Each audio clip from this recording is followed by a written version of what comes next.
ஒரு நியாயமான நிலையான பொருளாதாரம் வலுவாக கட்டமைக்க இயற்கை வளங்களின் பங்கு மிக மிக முக்கியம்.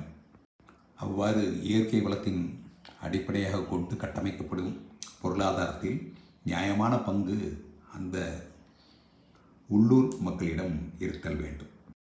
தற்பொழுது இயற்கை வளங்களிலிருந்து பெறப்படும் பொருளாதாரத்தில்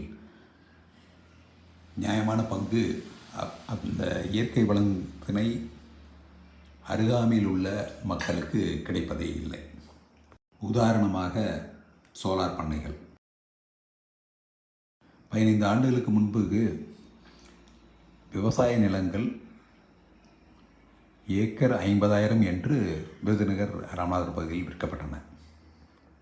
அவை விவசாய நிலமாக இருந்த பொழுது அரசுக்கு கிடைத்த வரி வருவாய் சில நூறுகளாக மட்டுமே இருந்தது.